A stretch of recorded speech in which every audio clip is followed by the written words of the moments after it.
remained a step ahead. We've gone from March through to May and now through to October, and we're now in early November. It was a Thursday afternoon and there was a phone call. And the phone call was simply that there's another one at Lane Cove. With a sprightliness that belied her 85 years, Madge Pard met a violent death as she walked home from the Lane Cove shops. It's believed a killer stalked the elderly widow before hitting her repeatedly over the head with a blunt object. She was left dying in the alley behind her block of units. You could have dropped a pin in the office because of the silence that went round the office. Not another one was the comment, not another one. I just can't believe it. As you know, we saw a lot of each other.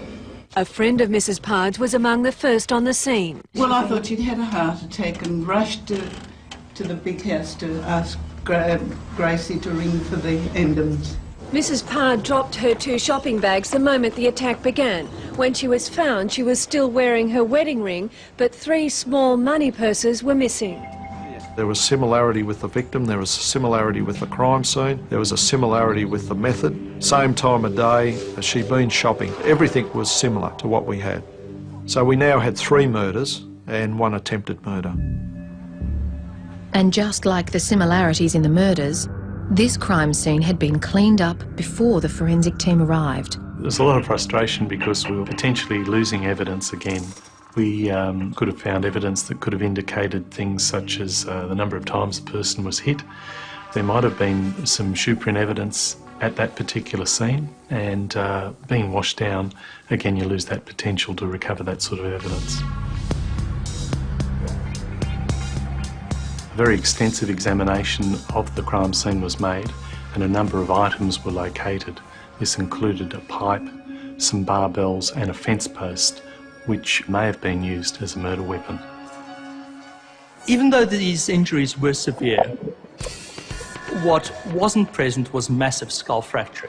So what that would imply is that, relatively speaking, the object isn't very heavy. It would probably rule out concentrated weights like barbell weights. I don't think that these injuries were caused by a fence post.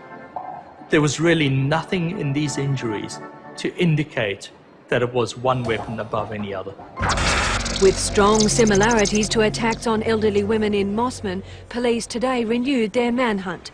Teams of detectives spent the day canvassing surrounding streets.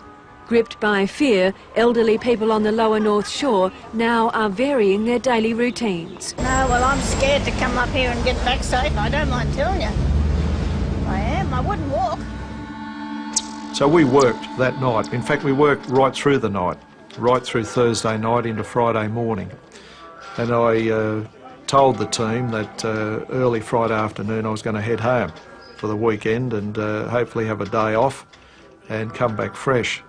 And I actually got within probably 200 or 300 metres of my home when I got an urgent call that they'd found another body. Good evening and welcome to News World. And sadly, for the second time in 24 hours, the unthinkable has happened. Another old lady has been murdered, battered to death on her own doorstep in broad daylight. Sydney has a monster on the loose who singles out the most defenceless. Now 4 elderly women are dead and 1 is still suffering.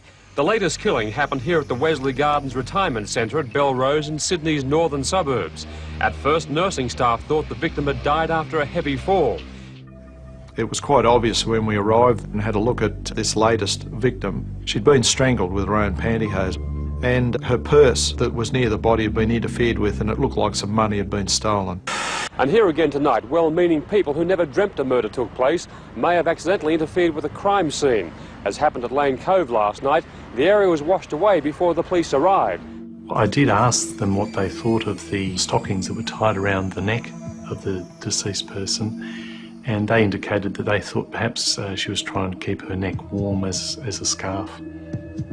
We believe there are similarities in relation to the other murders we are investigating on the North Shore. And there was absolute fear. Before they were frightened at Mossman, but it was contained, we believe, or we thought, at Mossman. But now people were frightened on the whole North Shore. where next? 4 elderly women, all over the age of 80, were dead. All had been bashed and robbed, all murdered around 4 p.m. There was no doubt police had a serial killer on their hands, and the time span between his killings had now lessened to 24 hours. When things are proceeding like this, you can be fairly sure that they're going to reach some sort of a climax, which is likely to be more florid crimes, or he decides that he's had enough and makes an admission and calls up the police. The murder of Olive Cleveland sent the media into a frenzy. Newspapers were calling the murderer the granny killer, and the pressure on police to find him was extreme. Police have intensified the manhunt. Additional detectives assigned to the case spilling over into makeshift offices in a garage at Mossman Police Station. We went from a group of 15 or 20 investigators investigating a couple of murders. We then went to a group of 35 investigators, and we ended up with a group of 70. Sydney police have stepped up security measures for elderly people with a series of self-protection seminars. The large turnout for the first of the seminars is a strong indication of the fear among the elderly that the killer will strike again. Well, that last lady that was It was killed, so close to it was home very for close us, to you know. us, and we are, well, we're not totally altogether frightened, but I mean, we are, well, we'd like some security. What was concerning the task force was that the latest killing had occurred outside the geographical area of the first 3. There has to be a link between the murder scenes, and the question that we all asked ourselves was, what is the link? And that's what an investigator's got to look at, and that's what we looked at. One of the characteristics of a serial killer is that they work in an area where they've got control or knowledge, or it's a comfort zone. So we believed the killer had some intimate knowledge of the area of Mossman, intimate knowledge of the area of Lane Cove, and intimate knowledge of this retirement village at Belrose. There was a common denominator geographically with these locations. Find the geographical link and you'll find the killer. But less than 2 weeks later, there was another murder.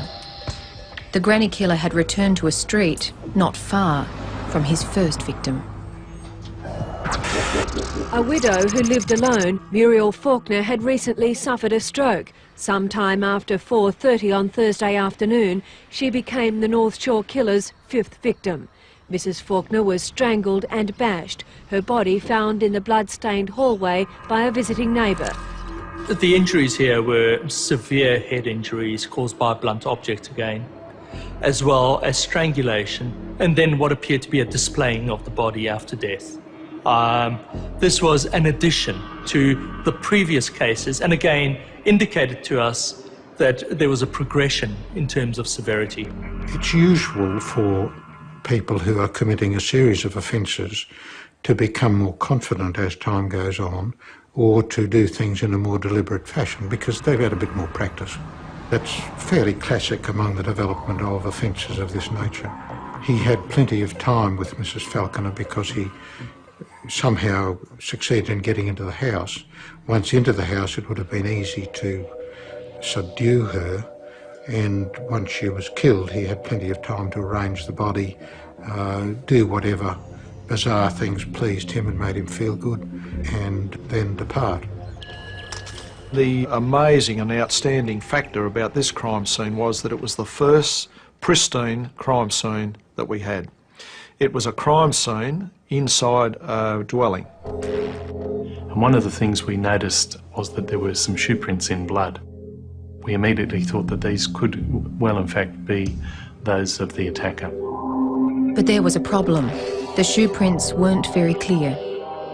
We subjected the carpet to a number of chemical treatments and light treatments, and we did this in a particular sequence, and we found that with a particular treatment we were able to actually recover a lot more detail that wasn't initially visible to the naked eye.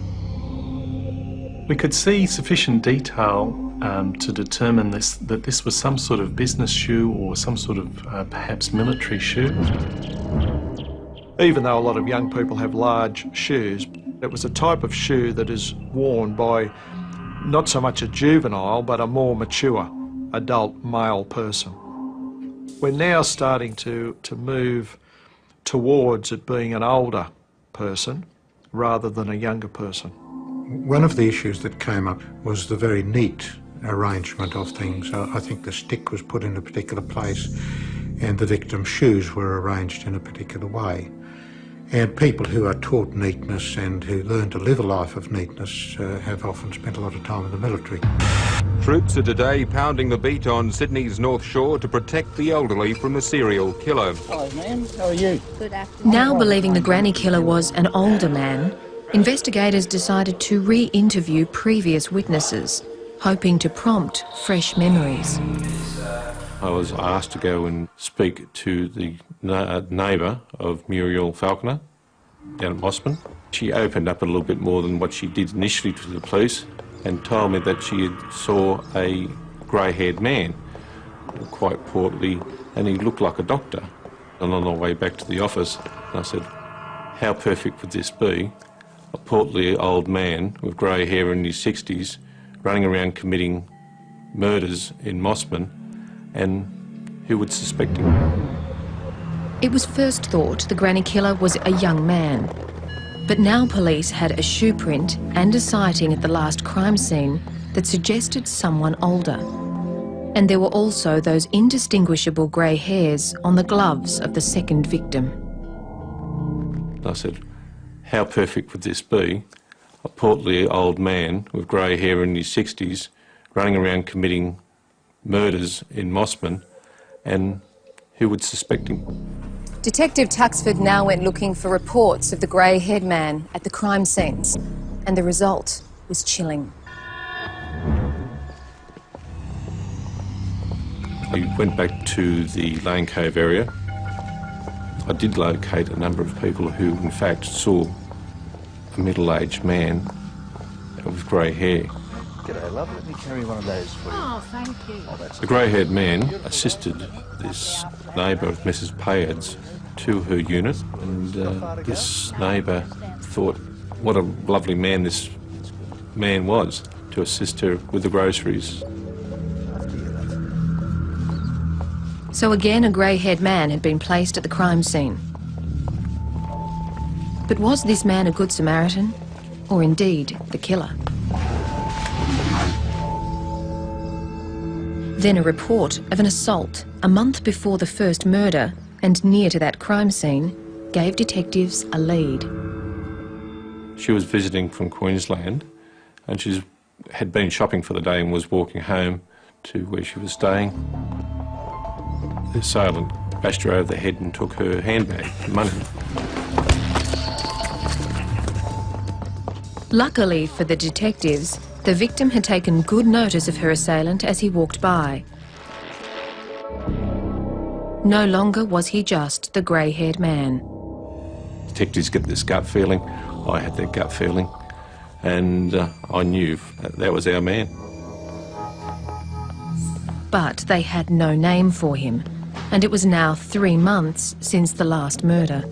I was on an afternoon shift and I got a call to attend the Greenwich Hospital where a woman had said that she'd been assaulted, indecently assaulted by a man. And I got a description of one man who was known as the Pie Man, who had made a delivery about the time that the elderly woman had said she'd been assaulted. The inquiries I made with the hospital staff gave me the name of the pie company, and they gave me the name of the man who had the